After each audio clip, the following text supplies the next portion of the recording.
What is the most surprising thing about Ryan Coogler's Sinners? First, thank you for joining me today in this video. I really appreciate it. Leave a comment down below at some point in the video if you are so inclined. It really helps a lot, and at some point, if you enjoy the video, give it a like. But yes, Sinners, Ryan Coogler's new film. It is doing really well at the box office, I guess, for what it is. For some reason, right now the social media hullabaloo with this movie, it feels like this movie is hitting like $1 billion, but that's totally not the case. The budget was like 100 million plus the marketing and everything, so maybe 120, 130.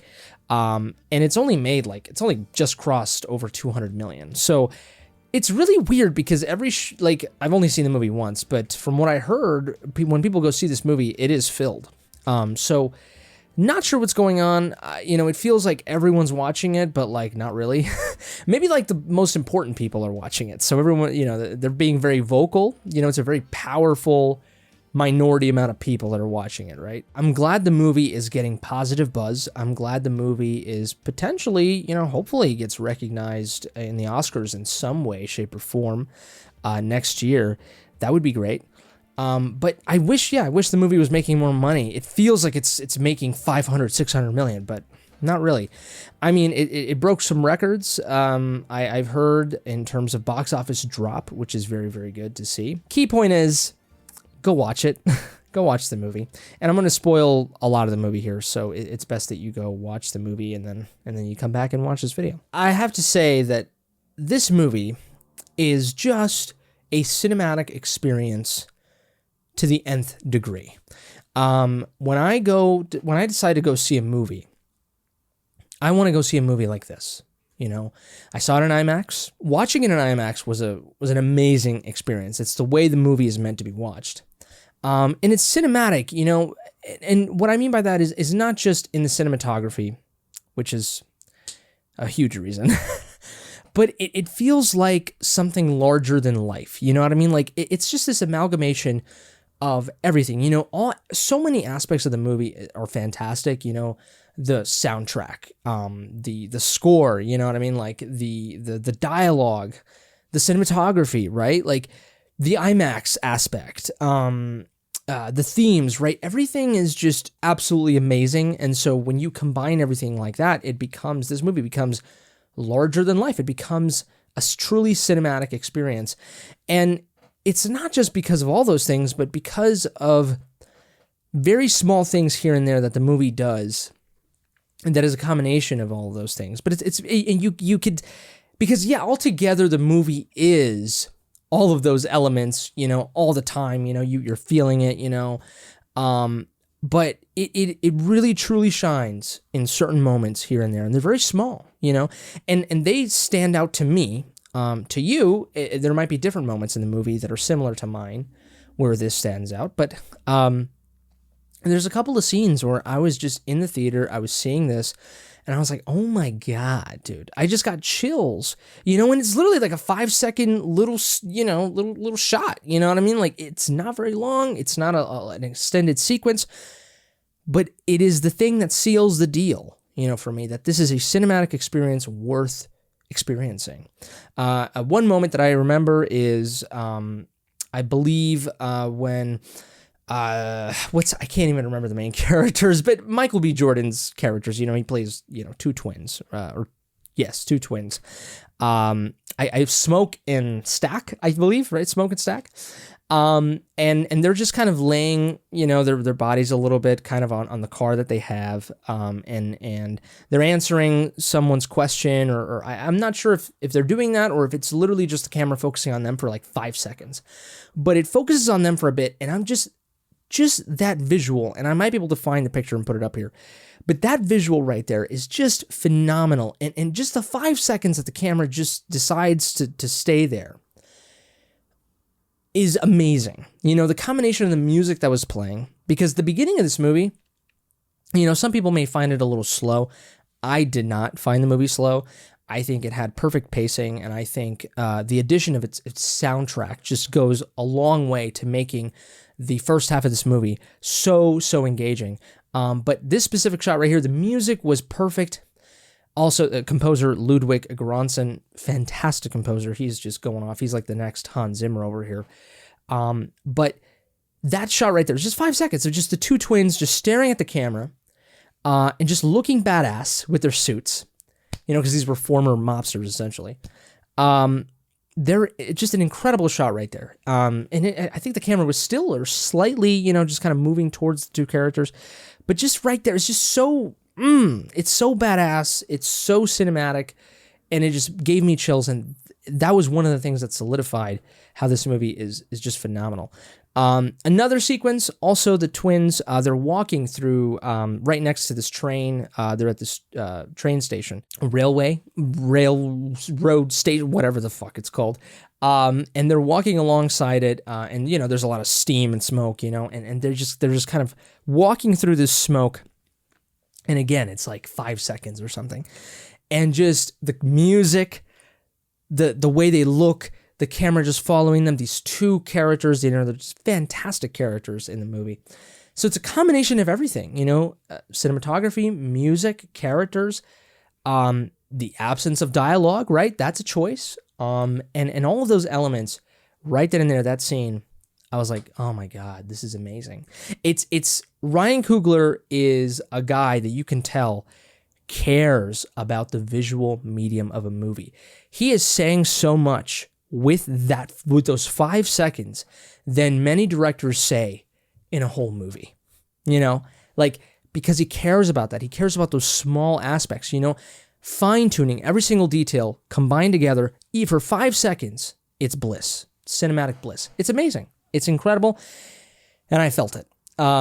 So right then and there, those were the special things. Maybe if I can find that shot, I'll show it, but I have a feeling I'll find better luck with the former shot that I spoke about.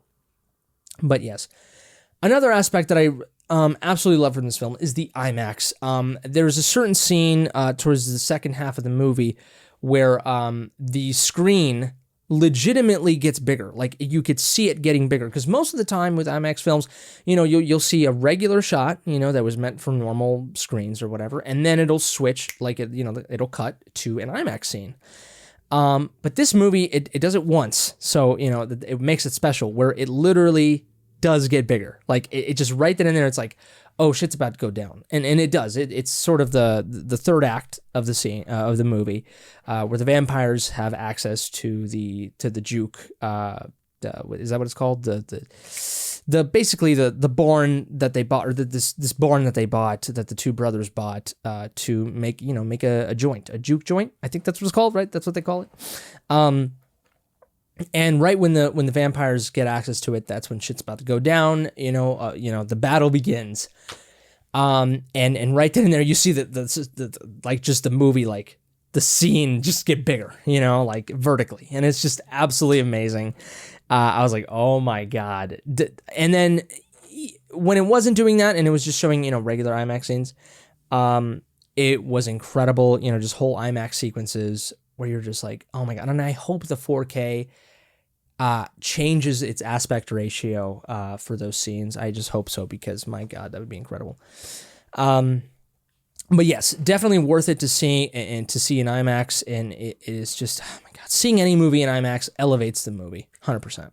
And moving on from that, I think the movie has a perfect pacing to it, which is something I've already mentioned, but I'm engaged the entire time. I heard some reviewers saying that, in the beginning of the movie, the first half is, wish there was more action, or, it's kind of slow. It is slow, but I think it's warranted.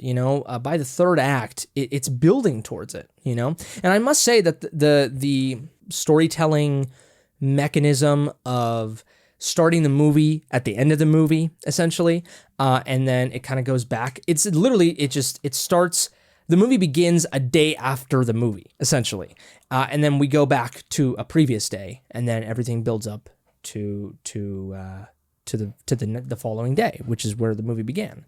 And I think that's really brilliant. It's very, very simple. This movie is very, very simple, which I think is one of its strengths. It's so simple, dude. It's a small town, Mississippi.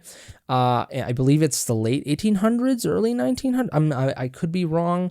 But you know, it's and these two guys, they come from Chicago. Maybe it's the 1930s. I'm not sure. But these two twins, right? Michael B. Jordan, which phenomenal performance by Michael B. Jordan. You know, plays the two guys completely differently, but also not very differently, but it's subtle, you know, and it's really nuanced acting. It's fantastic. You know, it's very simple. You know, these two guys are from Chicago. They come back, they buy this barn or whatever, and to form a juke joint. You know, that's kind of what they want to do, and it's another venture. You know, but they're not perfect guys. They're not, but they're you know, they're here doing that. You know, and then there's vampires, and we don't really get an explanation because of these vampires. We just people that they find out that they exist, you know, and that's it. You know what I mean? Like, it's very, very simple, but the movie ends up becoming so incredibly deep. The most surprising thing of the movie Sinners is, you know, before the movie was coming out, and you know, the director, you know, he directed Black Panther. And I can't remember anything else that he directed, but you know, Black Panther, right? It was his biggest movie. He did Wakanda Forever as well. And you know, I'm not a huge fan of the Marvel movies, so I'm not going to necessarily shit on him for those movies. But I'm not a big fan of the Marvel movies, so I was kind of like, you know, I haven't really seen anything else from him. And I did see Black Panther, by the way. And I wasn't a big fan, but it's really the Marvel aspect of it. I just thought it was very shallow. I was concerned in the sense, like, I didn't want the movie to be very, very kind of simplistic in the sense of, it's very obvious, right? It's a majority African-American cast, right? And the vampire, lo and behold, is the white person, right? And so I was like, you know, this could be awesome and cool if it's done well. If it's done kind of in a very lazy, you know, typical, you know, just socio, you know, political commentary type of way, you know what I mean? Like, just if it's just a generic, you know, oh, white guys are bad, they're vampires, we're showing it that way, and you know, the black people are the protagonists and they're good, you know, and if it's just that, and then it would be a very disappointing movie, you know, honestly. But to my beautiful surprise, the movie is incredibly nuanced. It finds a way to make a place for itself in a time where we have so many movies that just completely, you know, reuse the same racial themes or whatever, and it doesn't bring anything new, or it doesn't do it in a cool way. But this movie does it in a cool way, and you know, and I'll tell you exactly how I was finding out just in real time when I was watching this movie, because you know, the main protagonist of the film, you know, the African American, you know, a lot of some of the other co-stars are Asian, but the majority of the people are African American, right? And then the vampires come in and they're white, or you know, it's literally one guy who's like the villain, and then he ends up getting two other people that are don't really have big roles, but they're white, and they're actually a part of the Ku Klux Klan. But see, the white guy here, the main villain, I don't remember what his, I can't think of his actual celebrity name, but the actor's name, that is. But when he lands upon his first victims, I guess you can say, we don't even know where he's coming from, but we can tell that he's running away from the sun in the movie. And then he goes to this rural house, and he sees that they're Klan members. That these two white guys, these two white people that are in this barn or whatever, this little house, they're Ku Klux Klan members. He bites them, right, and then he converts them to be vampires. He makes them vampires, and these three guys are the sort of these three people are the ones that end up to the juke joint, where you know the twins are, and sort of the main character of the movie, Sammy, I believe is his name. Is that his name, Sammy? I think. I'm not sure. I'm really bad with characters in movies. But so they go, but you know, it's white people, right? And so you're like, okay. And you know, to a certain extent, because the movie was so good, honestly, and its dialogue and its cinematography, direction, everything that I was saying, that I was like, okay, are they going to make the vampires like white, and vampirism is only exclusive to white people? Like, because if they're going to do that, okay, that's kind of predictable, but, you know, it's kind of cool. Fuck it, let's do it. But no, the movie doesn't even show us that the main guy, it's not even explicit that the main guy is like racist. Like that he's just this Ku Klux Klan guy that found other members, to make them vampires. Like none at all. In fact, really the reason, like why this guy, it seems the movie was trying to tell us why this guy is so drawn to the juke joint is because the core of this movie is music. The core of this movie is culture and art. That is the core of this movie. That is what this movie is trying to say, is that art, music, culture are higher than anything else. That is what brings us together. That is what unites us. That is what brings us heaven on earth, right? And vampires being, of course, products of, religious mythology, they're the devil, right? That sort of thing.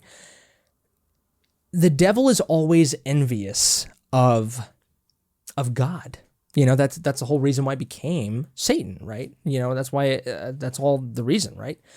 And it envies that power, it envies that joy, it envies that bliss, because at the end of the day, the vampires, the demons, right? They are depressed as hell. They're devoid of art, culture, music, love, things that are bigger than life, right? And so that's essentially why, at first it's easy to assume, oh, like this white vampire, like he wants to go to kill the black people, but that's not true. It's ultimately, it is searching for something that is far more universal. It is searching for something that's far more unifying than just race. It's music, it's culture, it's people enjoying themselves. You know what I mean? It's art. And you can tell that the movie's themes are really about that. There's a scene in the barn where the main character of the movie is sort of singing his song, and then everything just becomes this sort of dream sequence, and we see this kind of hodgepodge, this potpourri of like the evolution of music and culture, and we see this guy playing an electric guitar that's like completely new. It looks like something in the 60s, even though it's like, decades later than the movie's set in. We see a DJ, we see some breakdancing, we see like people in different costumes. Like we just see this hodgepodge of things that show the evolution of art and music and how it all is, at the end of the day, the same, and just also it shows the godliness of art and music, how it transcends time, it transcends, context, it transcends, it's beyond, and there's a very, very poignant scene in the movie that shows that the vampires, the main guy, that's what he's looking for. That's what he's hungry for. And my girlfriend pointed this out. That was brilliant.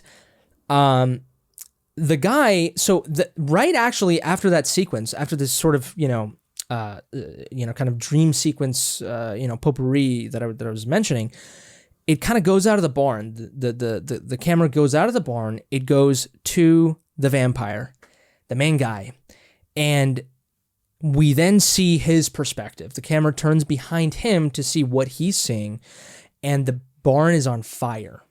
But everyone else is in the middle. Everyone else is in the middle, just playing this music, still living their life, but it's on fire. The surrounding nature of it is on fire. And it shows the vampire, like the barn on fire, it sort of means like that is how he sees the world. It's fire. It's anger. It's devoid of any life. But the art lives on. The art is not dying because this barn is on fire, but these people are still jamming it out. That is what he's seeing. And the music is playing as loud as ever. In fact, he hears it. That's how he ends up getting drawn to it, right? And it's this perfect metaphor of like that is ultimately beyond race, right? Beyond politics, beyond economics, beyond religion, beyond everything else. It is music that brings people together. That is above everything else. That is true love. That is life living, that is art. That is all that is good in this world, all that is pure, all that is powerful, truly powerful, meaningful, right? Meaning, I think that's a big word here.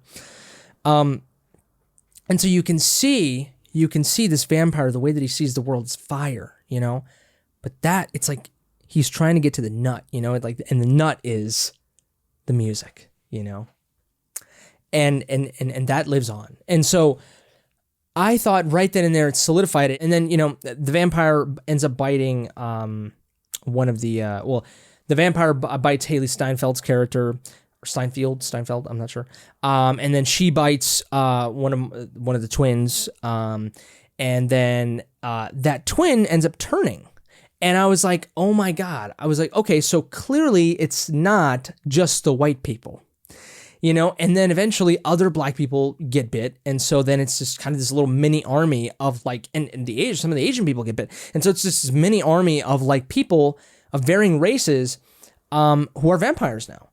And the main leader, his sort of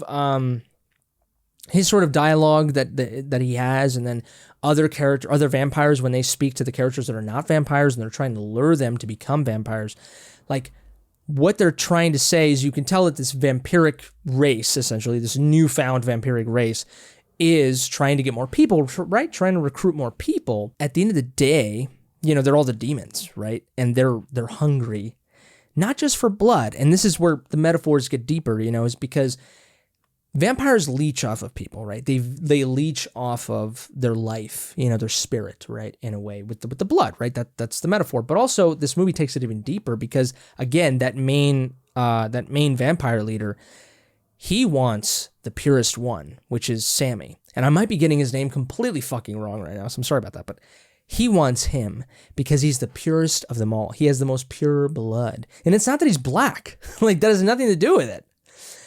It's who he is as a person, right? It's beyond race, right? And his expression, his art. And that's what he's searching for, and that's what every other vampire is searching for as well, because all these other vampires have a part of him as well. And that's the cool thing about here, is that all these vampires are truly a unified race, right? It's actually quite egalitarian, I would say, quite equal. And I think that's what this movie does, is like, it's so interesting because on the surface it seems like it's about division. It's about, who's better and who's worse. But it's not that. It's about people just trying to be themselves, and it doesn't matter who they're surrounded by, because it's about art, it's about music. And these vampires, they're trying, they're trying to be they're trying to make as many people as vampires as possible. It doesn't matter who they are, you know what I mean? It's truly a unifying, race. Like, it's not about the color of your skin. It's just about being a vampire, right? Like, it's like, so it's at the same time about unity and about, not caring about the color of your skin, but it's also about, obviously, supremacy. The vampires care about that, right? Of course. It's very interesting because these vampires they're still the same people, but they're different. They're kind of devoid a little bit of their humanity, of who they truly are. In some of the way they speak to the non-vampires, trying to lure them in to become vampires. Like, for example, one of the twins who was turned into a vampire, he's telling the other twin, now I'm free as a vampire, join me and you can also be free. You're not going to be restricted by the chains of the world, and think of all those metaphors there, you know what I mean? And so vampirism, in a way, it's very tempting, because it's very powerful, right? But also it makes you feel like you are above everything else now, that you have this, thing that has liberated you, perhaps, and you feel free, you feel powerful, you feel happy, like, in a way, right? And so it's also the religious aspect of it, right? Of the devil tempting, right? Tempting the person who is still following God, right? It's that temptation. But all these vampires, like, they, this vampirism in them, the leeching, that they want to do, there's all these metaphors in the blood, like these vampires leech blood, but like, they suck blood, but it's not just about them surviving. They want to leech off of the humanity, off of the art of people, who are not vampires, right? They want to leech off of the pure people, and their goodness, like, and their purity. Like, it's about that too, it's not just about the blood, like physically. It's about what it's more than that, you know what I mean? Like, and so I just thought the layers were so brilliant, because like I said, the main guy wanting to make Sammy a vampire, to make him one of him. It's not his blood, it's what his blood means, you know what I mean? Like, who he is. So I thought that was really brilliant, and it really extended everything. It just made the movie much more sophisticated, I think, rather than just simple vampires are white and they're trying to kill the black people. Like, like it's just, that's not it. And like I said, there's Asian vampires, there's black vampires, like, these people become vampires, all these different kinds of people. And also, I think it's very interesting, and this is not something I've been seeing. The main guy, the main villain of the film, is the white guy, right? But he's Irish. And there's this like really cool sequence where the vampires get their own little music scene as well, just like the juke joint people do. But the vampires do as well. And the main guy, he's like dancing in the Irish way, like the leg dance. I can't. It's Scottish, maybe. I'm not sure. I'll probably put a little example of it, but it's that leg thing that like Scottish or Irish people do. It's that leg dance, you know what I mean? And he's doing all that, and it's a really badass scene, honestly. And I thought it was really interesting to have the main villain be Irish, because we know that Irish people are sort of the minorities of the white race. They were enslaved, of course. Let's everybody in this world has been enslaved. The Egyptians enslaved people, okay? Like Native Americans enslaved people, like everybody enslaved, okay? Like that was a thing. It's not just one particular race, but I thought the movie was trying to make, subtly say something like, vampirism in a way attracts those people who have struggled, I think even the main guy being of Irish descent, I think is trying to tell you, like, even the main guy who we at first thought, oh, he's like the racist. No, it's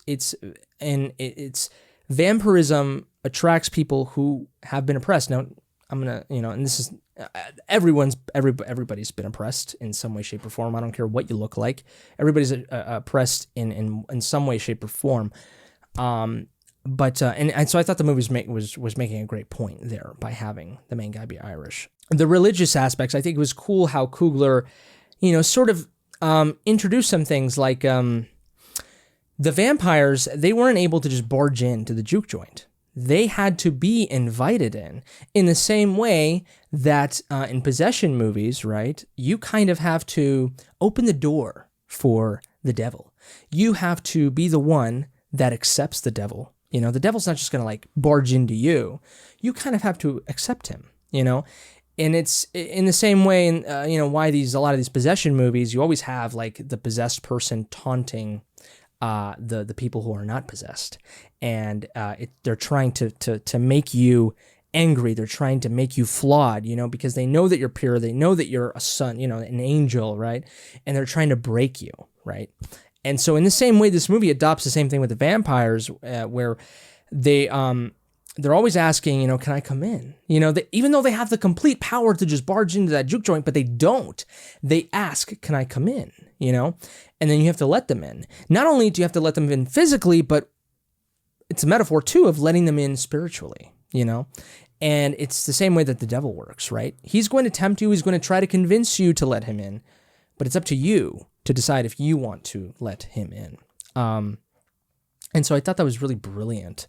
And it really, that's how really the devil breaks you, right? Is by telling you all the things that you want to hear, trying to offer you all the things that you don't, that you don't have. And I guess this is what I'm saying, is that the movie, these vampires, it's vampirism kind of lures in people who are weak, right? People who are tired of suffering and they want something better. They want something bigger, right? And so that's why vampirism can become really attractive. It's either that or you just get bitten, of course. But I thought it was really fascinating in that way. And, again, it keeps up with the religious aspect, the religious mythological, metaphors of vampires and the elements, the religious elements of vampirism, right? And I just thought, it's not like, crosses, it's not like someone just has a cross on a vampire. It's like, like, it's not that. The religious aspect is a lot more, it's a lot more nuanced and it's deeper, it's not very literal, which I think is very, very cool. But one of the coolest, I'll say, just to save my ass, one of the coolest movies I've seen that depict vampires. The end scene, essentially, where the main vampire dies, my God, just the absolute, just badass, dude. Like, I love, like, it's earlier vampire films struggled with special effects, when you have vampires die from the sun, but this movie, because the special effects are there, we can afford to make great special effects. These vampires, when they die, it looks so cool, dude. And when the main guy died, it was so awesome. And the music, dude, the music just elevated everything too. So just amazing, amazing vampire action, it just, like, God, dude. And there was this other scene too, where it's these one of the twins is sort of making out with one of the people that he loves, with the person that he loves, and it's sort of this, like, it's not very explicit, but the movie like shoots it very well, and it's very sensual, but also very romantic, and the music is there, and it's just like, it's badass. It's just so cool. It's like not an explicit sexual scene, too explicit, but like, it's like, it's still very effective. And I just thought that was brilliant. And continuing to talk about the religious aspect of the movie, because like I said, the movie, I think, goes above, the typical racial themes that you can have in a movie. It goes also above the typical religious aspects you can have of the movie, because the main character is religious. His father's religious. And I guess, now wow, I just almost completely forgot to tie this in. I will momentarily, but the main character, even, he's he's religious and he loves to play the blues, right? But his father's extremely devout and almost thinks that the music that he plays and the places that he goes and plays this music in is blasphemous. And at the end of the movie, and again, the beginning of the movie is the end of the movie. Sammy, the main character, he kills the lead vampire with his guitar, and it's also silver, so there's that too. But the thing about it, which I thought was really cool, is the very end scene. We see his dad hugging the son, hugging his son, this priest father hugging the main character of the film, Sammy, and he's telling him, let go of the guitar, because he sees that Sammy has been hurt. And he warned him too, look, man, if you go and you search for the devil, essentially, by playing and playing this music and going to these places, you are going to find him, and he kind of did. He feels guilty a little bit in the way. And also with people that he loved being turned into vampires, he felt guilty, not listening to his father, because the vampires are a form of the devil, right? And so he feels so guilty, but at the same time, his father's telling him, drop the damn guitar, like that's the source, it's almost like what led you, that's a form of the devil, that's what led you to have this awful thing happen. And he can't let go of the guitar, because it's what saved him. And here's the thing too, is the music and the things that his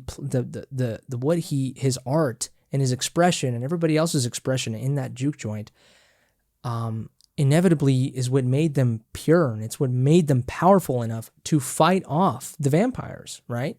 It's what made them feel worthy enough, because at the end of the day, that's what these vampires are searching for, is meaning, worth, something tangible, right?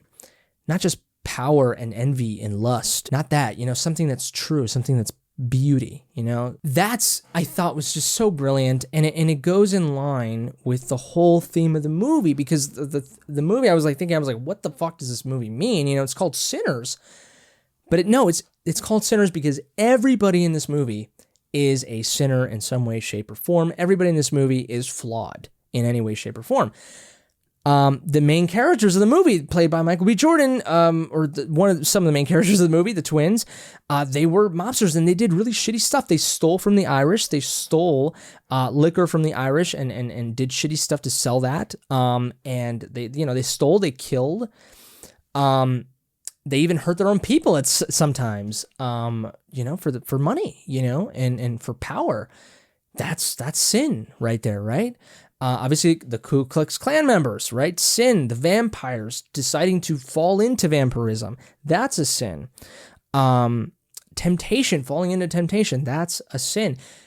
The main character, Sammy, playing all this blues music and going into these places and these joints, that's sinful, right? That's what his father deemed anyway. And even his father, you could say he's kind of doing some sin too, because he's kind of a dick.